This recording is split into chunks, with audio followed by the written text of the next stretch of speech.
My parents, who hadn't spoken to me in 5 years, suddenly demanded a family meeting after I bought a new car. They wanted my money. I walked in with a $15 surprise they never saw coming, and I watched their greedy world fall apart. This is where the story truly begins, and you won't want to miss what happens. Make sure you're subscribed to see it through to the end. We're always curious. Where in the world are you all watching from today? Let us know in the comments. The call came on a Tuesday, the same day the Porsche was delivered. For 5 years, my phone had held a tomb-like silence from my family. No calls on my birthday, no texts at Christmas, not even a "how are you" when a global pandemic was shutting down the world. I had made my peace with it. The silence, once a gaping wound, had scarred over into a hard, protective layer of peace. Then the car arrived. A gleaming, sapphire blue 911, the very definition of an indulgence. It was the first truly frivolous thing I had ever bought myself. After a decade of 80-hour workweeks, of pouring every cent and sleepless night into my data management software, my company had been acquired. The numbers in my bank account had so many zeros they looked like a typo. The car was a celebration, a tangible symbol that I had made it entirely on my own. I was sitting in the driver's seat, breathing in that intoxicating new car smell when my phone buzzed. The screen lit up with a name I hadn't seen in half a decade. Mom. My first coherent thought was that someone must have died. Why else would she call? I thumbed the accept button, my pulse a frantic drum against my ribs. Abigail, her voice was bright, chirpy, as if we had spoken yesterday. There was no apology, no acknowledgement of the chasm of time and silence that lay between us. Mom, I said, my voice barely a whisper. Abigail, sweetheart, I saw the news, she trilled. A Porsche, my goodness. Your cousin's son posted a picture. It's all over the family grapevine. I gripped the steering wheel, the smooth leather suddenly feeling cold. She hadn't called to see if I was alive. She called because she saw a car. We're having a family meeting this Saturday, she continued, her tone shifting from bubbly to businesslike. At the house, 6 o'clock. It's time to reconnect. Your father and Archie are so excited to hear all about your success. My stomach turned to ice. A family meeting. I knew those words. They were a performance, a stage play my mother, Samantha, produced whenever she needed to rally the family for her true priority, my brother Archie. I don't know if I can, Mom. It's been a long time, I managed. Don't be silly, Abigail, it's Saturday. We're your family, she said, a sharp, familiar edge entering her voice. We have so much to discuss. This success of yours, it changes things. It's wonderful. 6 o'clock, don't be late. The line clicked dead before I could reply. I sat in the driver's seat of my new car, the silence of the garage suddenly deafening. The joy of the purchase evaporated, replaced by a cold, sinking dread. She hadn't asked how I was. She hadn't said she missed me. She had summoned me. I looked at the dashboard clock, the bright digital numbers blurring through a sudden, hot sting of tears. It wasn't just the call. It was the timing. It was the fact that for 5 years, my existence had been an inconvenience to them. Now, a car, a single, shiny object, had made me a priority. They didn't want me. They wanted what I had.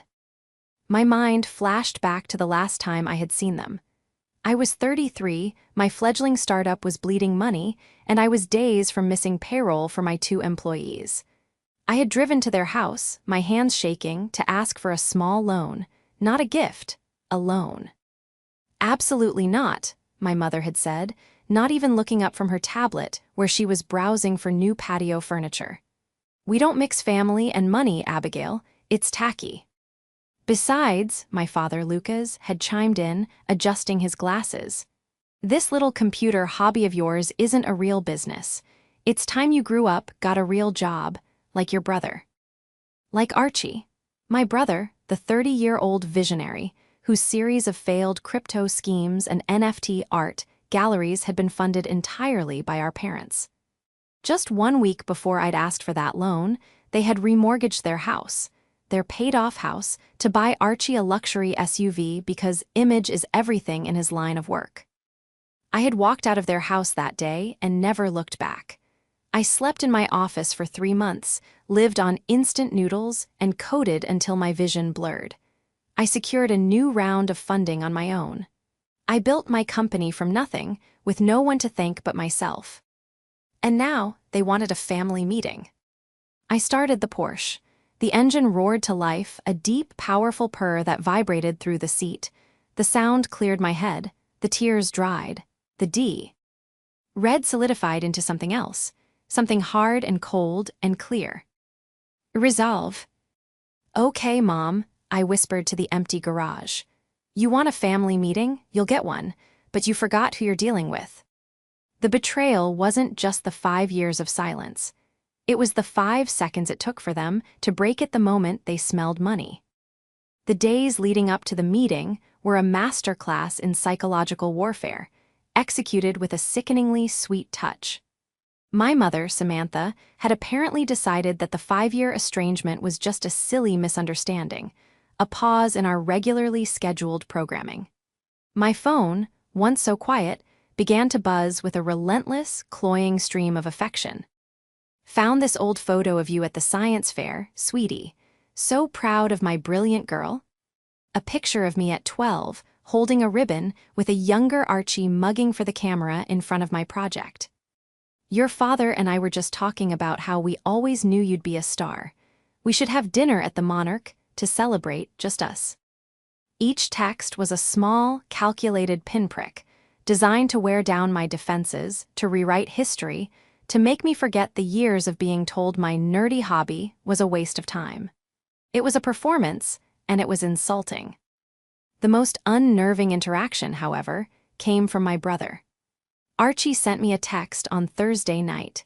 It was just a link to a glossy, ridiculous article about the top 10 crypto utopias being built in 2025.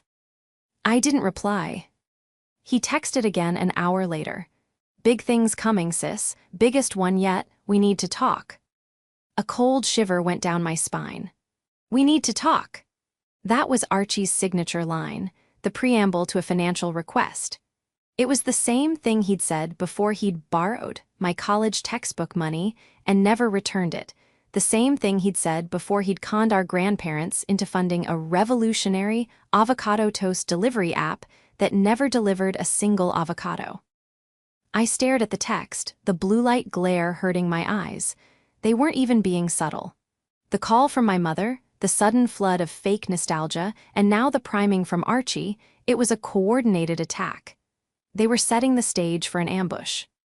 And all I could think about was the one crucial thing they had forgot. This thought had been my companion for the last 2 weeks, ever since the acquisition papers were signed. It had been there when I'd met with my legal team. It had been there when I'd signed the final documents, my hands steady. They had forgotten one crucial thing. They thought of me as the quiet, awkward, nerdy daughter.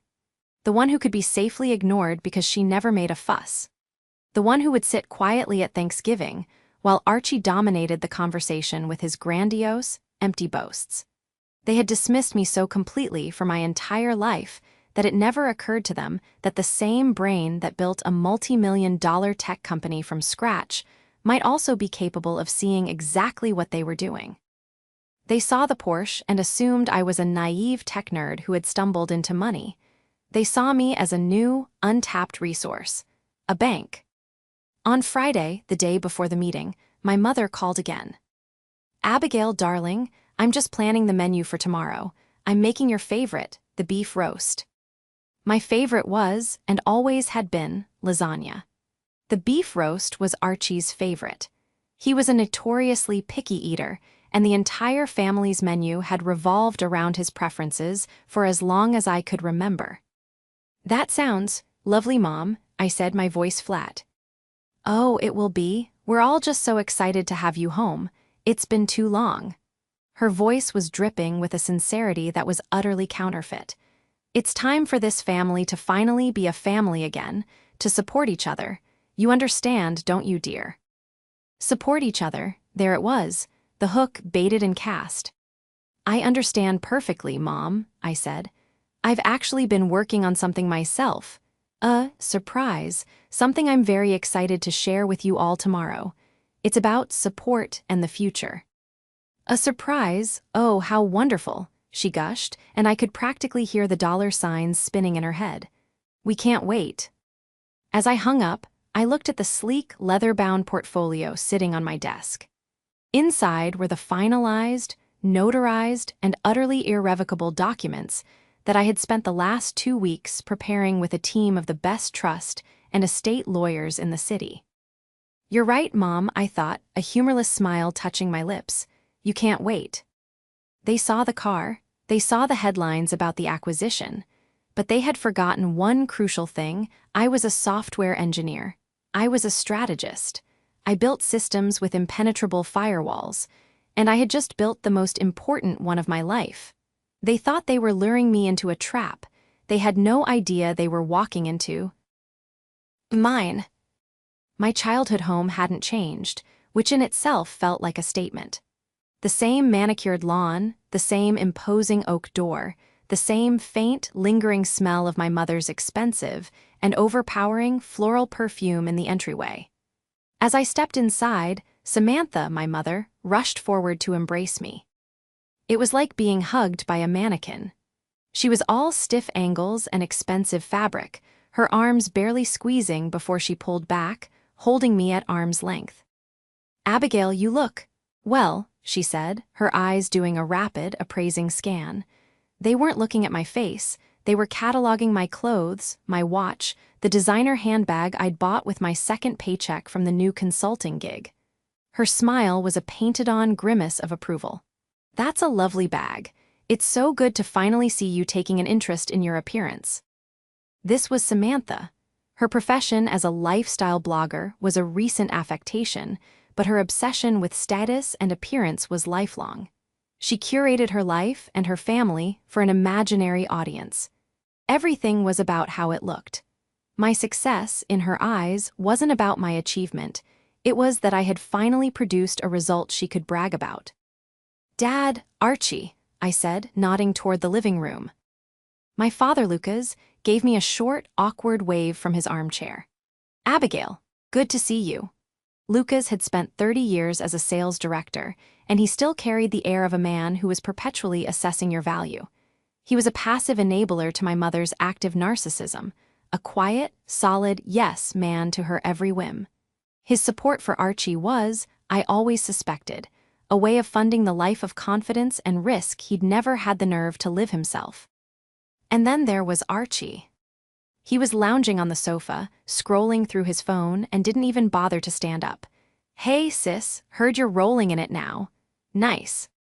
Archie, at 35, still had the rebellious, entitled air of a teenager.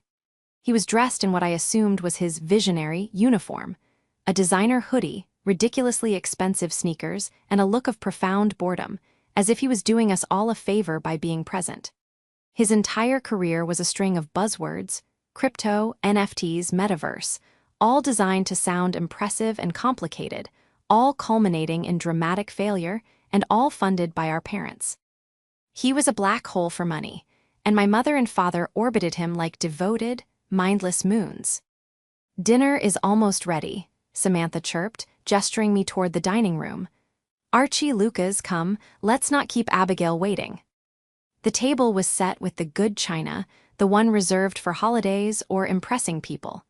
This was, without a doubt, an impress and ambush maneuver. We sat. My mother launched into a breathless monologue about her blog's recent collab with a local boutique, while my father asked a few perfunctory questions about my work, his eyes glazing over when I used words like data architecture. Archie just kept tapping on his phone under the table. The beef roast was served. It was, as always, dry. So, Abigail, my mother said, dabbing her lips with a linen napkin as the main course was cleared. Her voice took on the low, serious tone she used for family business. It is just wonderful to have you back. We've missed you terribly. I met her gaze. Have you? She gave a nervous little laugh. Of course, dear, of course, and we are just so incredibly proud of you, all that. Coding, it finally paid off. It did, I said. Which brings us, my father cut in, leaning forward. He was in sales mode now. To the future, to family, and to opportunities. Archie finally pocketed his phone. He sat up, a predatory gleam in his eye. This was it, the pitch. "The thing is, sis," Archie began, his voice oozing a practiced, casual charm, "I'm on the verge of something massive, bigger than anything before. It's a new token, an NFT-backed environmental credit system. It's going to revolutionize, well, everything." I just stared at him. An NFT-backed environmental credit system. "Exactly," he said, apparently taking my deadpan repetition as a sign of interest. "It's brilliant, but it needs a serious liquidity injection to get off the ground. The kind of capital that," he gestured vaguely at me, "well, the kind of capital you're now familiar with." My mother beamed, placing her hand on his. "Your brother is a genius, Abigail. He just needs a start, the kind of start you had."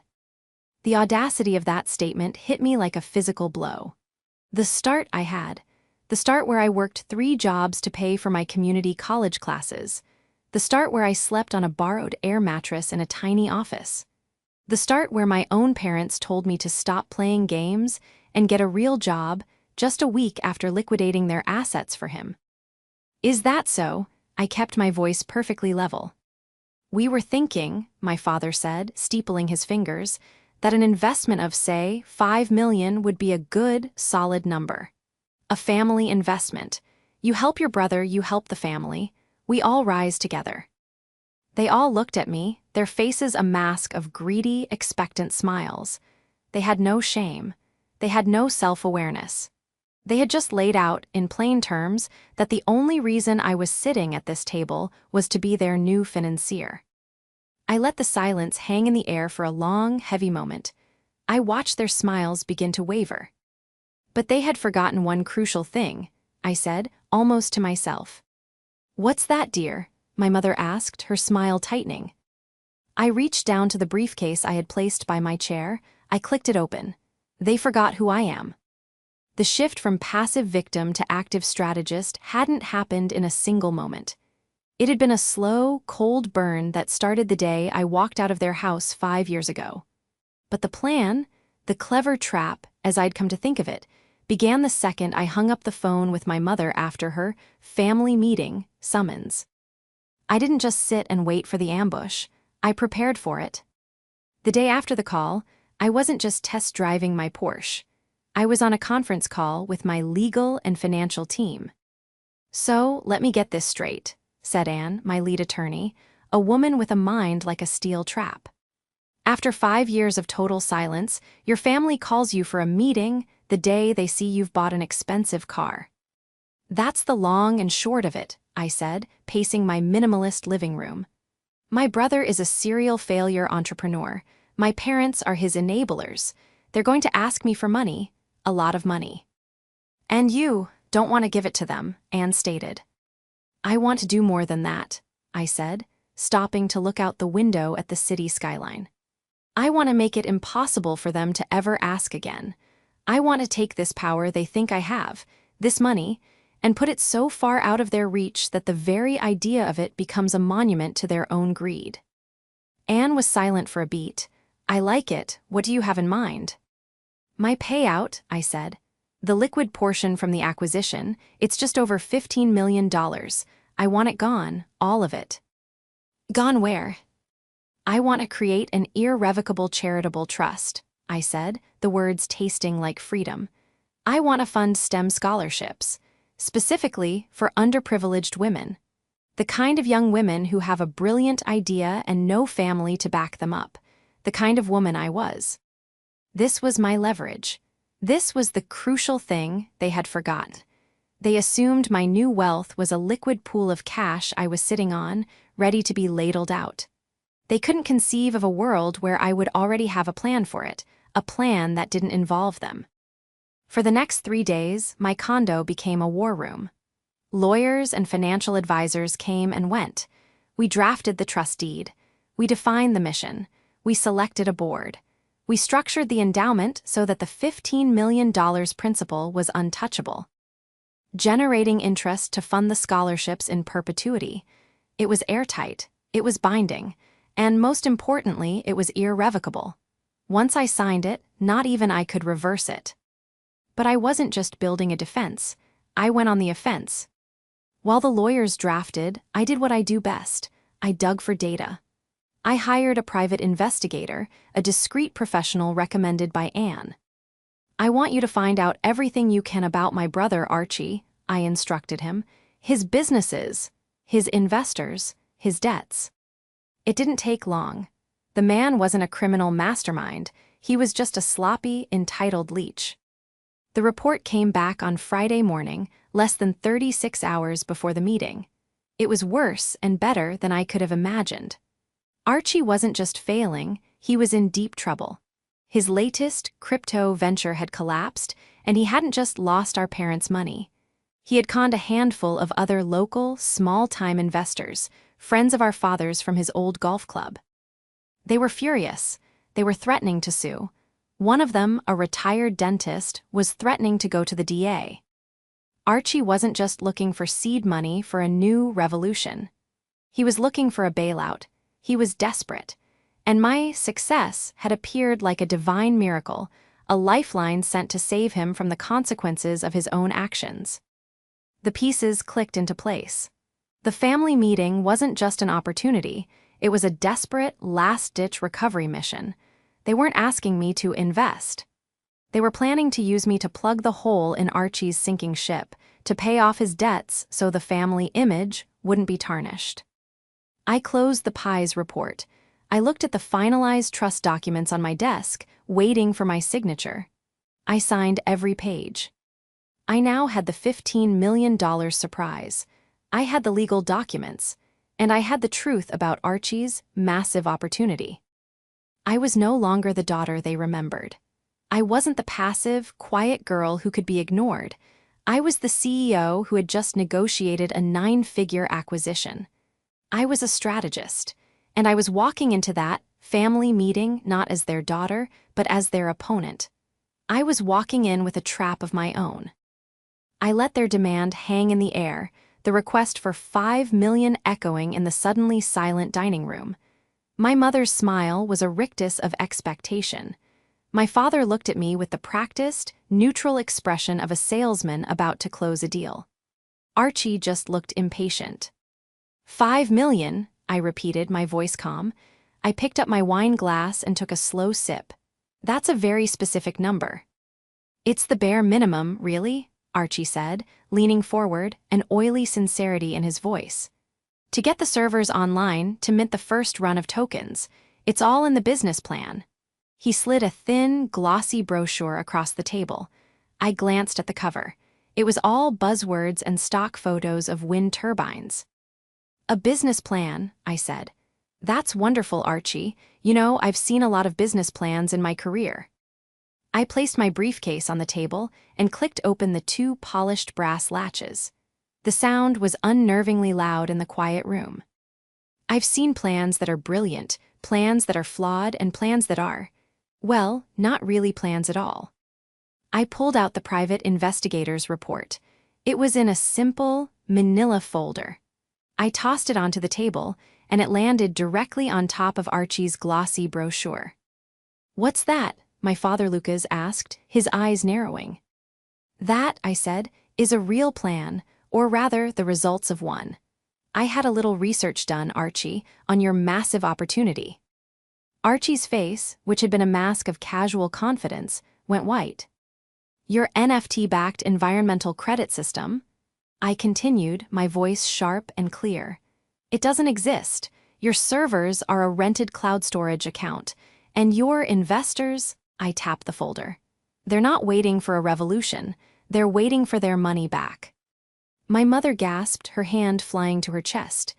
"Abigail, what on earth are you talking about? That is a lie." "Am I lying, Archie?" I fixed my gaze on him. "Am I lying about Dr. Alastair, or the $200,000 you borrowed from his retirement fund? Is it a lie that he's threatening to go to the district attorney? Is that why you really need $5 million, not to mint tokens, but to stop yourself from being sued into oblivion?" Archie shot to his feet, his chair scraping violently against the floor. You have no right, you spied on me, you spied on your own family. You called me here to demand $5 million. I shot back, my own voice rising for the first time. You called me, after 5 years of silence, not to reconnect, but to use me as your personal ATM to clean up your mess. I have every right to know what I'm investing in. She's right, Archie, my father said, his voice a low growl. Is it true, what she's saying about Alistair? Archie's face crumpled. The bravado, the visionary persona, evaporated in an instant, replaced by the terrified, petulant child I'd always known. He doesn't understand the market. It was a dip. It was temporary. I just need a bridge to get to. To get to my wallet, I finished for him. This is not how this was supposed to go, Samantha whispered, her eyes wide with panic, looking back and forth between her husband and her son. This was supposed to be a celebration.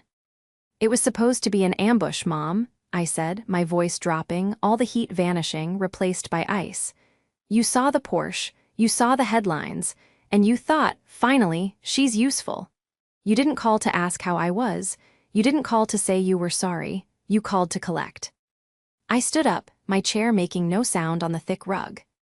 You wanted to talk about family support. You wanted to talk about my surprise. You're right, I have one. I reached into my briefcase again, past the Pie's report. I pulled out the second folder.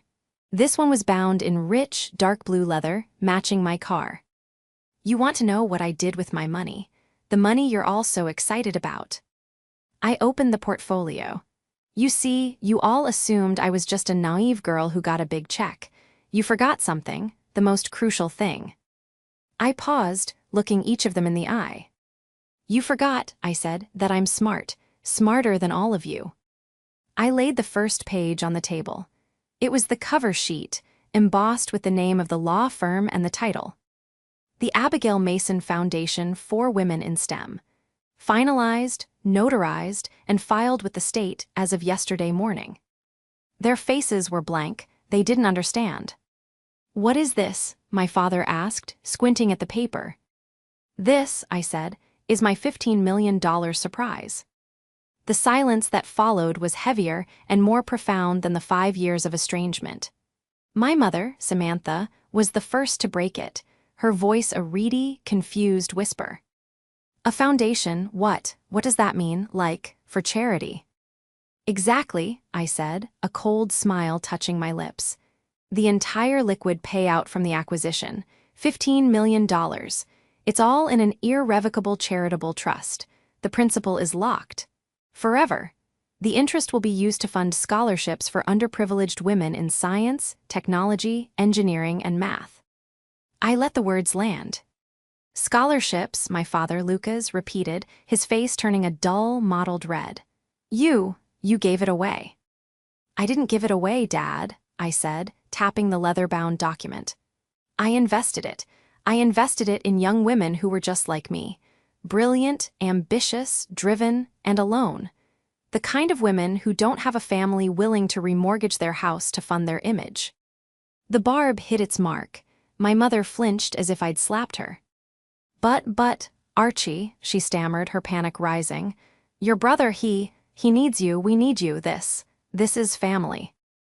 No, I said, my voice cutting through her desperation.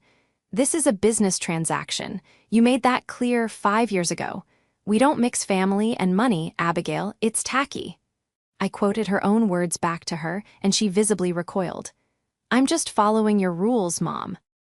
Archie, who had been frozen in a state of shock, finally exploded.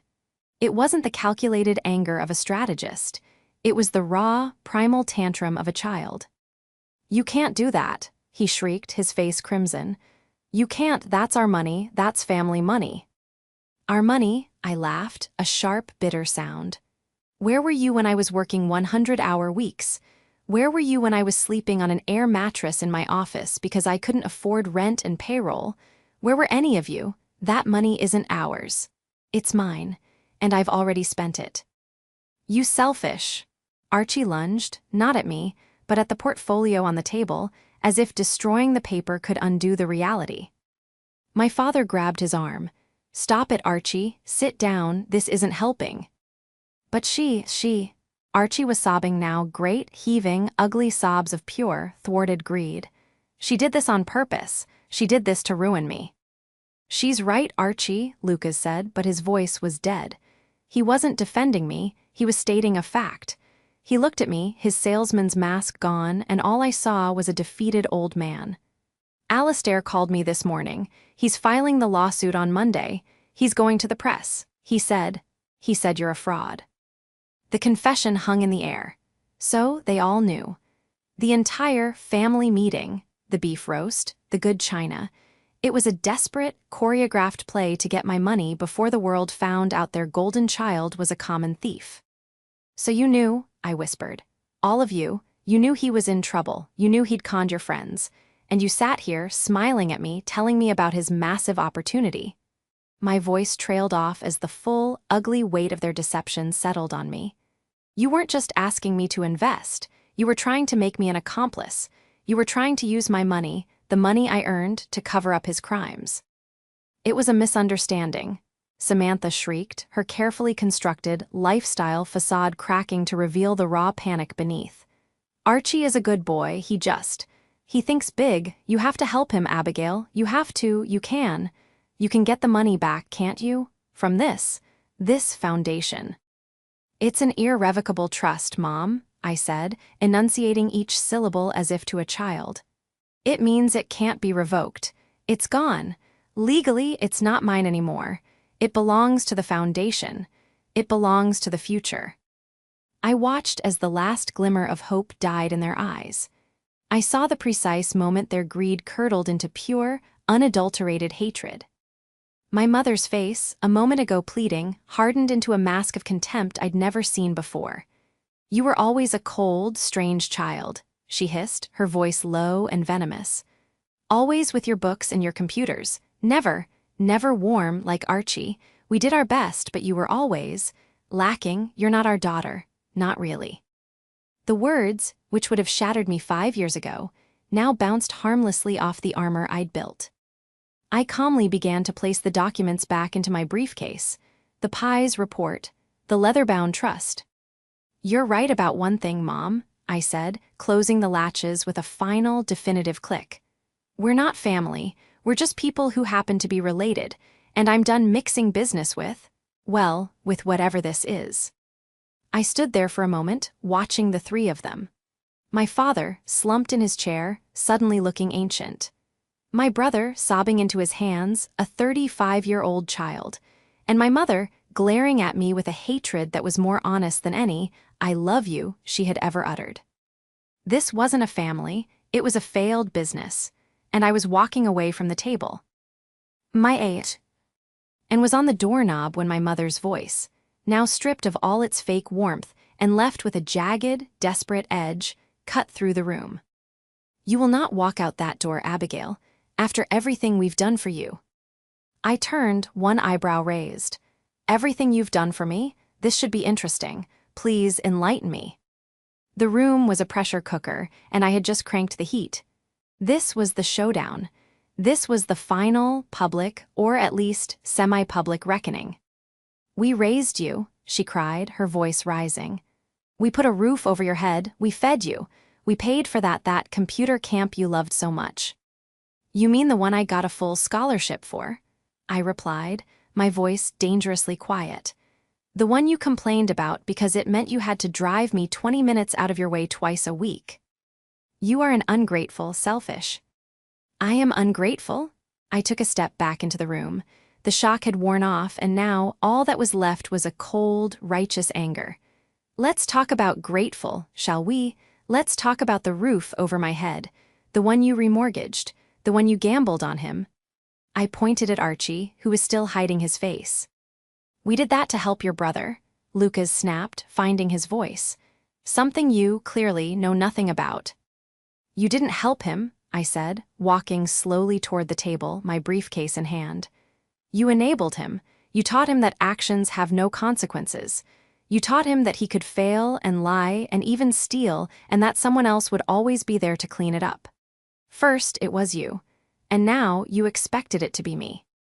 I looked at Archie. Get up, Archie. He flinched, looking up at me, his eyes red and puffy. What? Get up, you want to be a visionary. You want to be a CEO? Then stand up and look at the person you tried to con. He struggled to his feet, a pathetic, trembling wreck. You didn't just need 5 million, did you? I said. You needed to silence your investors. You needed to stop them from talking. Because if they talked, they wouldn't just sue you. They'd sue you, Dad. My father's blood drained from his face. That's not true. Isn't it? You're the one who introduced him to Dr. Alastair. You're the one who vouched for him at the golf club. You consult for his company. The PI report says you're listed as a managing partner on 2 of his shell corporations. You're not just his father, Lucas. You're his partner. His actions are your actions. His fraud is your fraud. My father collapsed back into his chair as if his strings had been cut. The realization hit him. I hadn't just protected my money. I had exposed his liability. My mother, Samantha, looked at her husband, then at her son, and then at me. Her face was a terrifying mask of comprehension and rage. You did this, she whispered. You came here, with your reports and your traps. You wanted this. You wanted to destroy us. No, I said, my voice final. You destroyed yourselves. I'm just the one who held up the mirror. I turned and walked out of the dining room. I didn't run. I walked. I could hear my mother start to scream, a primal, frustrated wail. I could hear Archie yelling, "What are we going to do? What are we going to do?" I opened the front door. The cool night air hit my face, and it felt like the first clean breath I'd taken in my life. Abigail. My mother had followed me onto the porch, her face contorted. You can't just leave. You're ruining this family. I stopped at the top of the walkway and turned to face her one last time, standing under the warm glow of the porch light. The family was already ruined, Mom, I said, my voice clear and carrying in the quiet night. You just papered over the cracks with money, first yours and now you thought with mine. But the foundation? Well, the foundation was always rot. A neighbor, walking his dog, paused on the sidewalk, watching the drama unfold. Samantha noticed him and her face flushed with humiliation. The blogger who curated a perfect life was being exposed on her own front lawn. That was the moment, the final, triumphant break. It wasn't my anger, it was her shame. She, who lived for appearances, was finally facing a public consequence. Go, she hissed, her voice dropping to a venomous whisper, her eyes darting to the neighbor. Get out, and don't you ever come back. Don't worry, I said. I pulled the keys to the Porsche from my pocket. They chimed softly. I have absolutely no intention of doing so. I walked down the path, got into my car, and started the engine. As I pulled away from the curb, I saw them in the rearview mirror, the 3 of them, clustered in the doorway, a perfect portrait of their own downfall. They weren't a family. They were co-conspirators in a failed enterprise, and I was, finally, free. The fallout was immediate, and it was total. Dr. Alastair, along with 2 other investors, filed their lawsuit the following Monday, just as my father had feared. But it wasn't just a civil suit. Emboldened by the fact that the family safety net, me, was clearly not going to intervene, they forwarded their evidence to the district attorney's office. The PI report I had commissioned had been thorough, the case against Archie, and by extension my father, was overwhelming. Archie was charged with fraud and securities violations. Lucas, as a listed partner who had actively solicited investments, was named as a co-conspirator. The perfect family image my mother had spent her entire life curating was obliterated in a single, public court filing. To avoid a trial, they sold the house that was already heavily mortgaged, to pay for their legal fees and a fraction of the restitution they owed. Samantha's lifestyle blog went dark. The online comments had become a torrent of ridicule from the very community she had tried so hard to impress. Their social circle evaporated overnight. There is nothing high society dislikes more than the smell of desperation and, worse, public financial scandal. I watched it all from a distance, a neutral observer to a collapse I had not caused but had simply refused to prevent. My lawyers handled the one or two desperate, rambling attempts at contact from their legal team. I felt no joy. No, I told you so. I just felt quiet. The deafening noise of their dysfunction, which had been the background radiation of my entire life, was finally gone. 2 months later, I sat in the auditorium of my old community college. The hall was buzzing with energy. I was in the front row, not as a donor or a VIP, but just as Abigail. The dean walked to the podium. And now, we are so proud to announce the very first recipient of the Abigail Mason Foundation Scholarship for Women in STEM. He called a name, a young woman named Sarah. She looked to be about 19, her eyes wide with a mixture of terror and elation. She walked to the podium, clutching a piece of paper. I don't know what to say, she began, her voice trembling. My family, we don't have a lot. I've been working 2 jobs trying to save up. I have this idea for a new kind of water filtration system. Everyone said it was a long shot. Everyone said I should just be practical. She took a deep breath, looking out at the crowd. This scholarship, it's not just the money, it's that someone somewhere read my idea and thought it was worth a chance. Someone I've never even met. Whoever you are, she said, her voice cracking with emotion, you haven't just paid for my tuition. You've changed my life, thank you. I sat in the front row, and for the first time in months, the tears that came to my eyes weren't for the family I'd lost. They were for the future I was building. After the ceremony, I went to find my car. As I was walking, I heard a quiet ma'am. It was Sarah. She was standing there, clutching her certificate. I just wanted to say thank you again, she said, still buzzing. Your name is on the scholarship, Abigail Mason. I wanted to thank you in person. I smiled. You earned it, Sarah. I just read the application. Your idea is brilliant.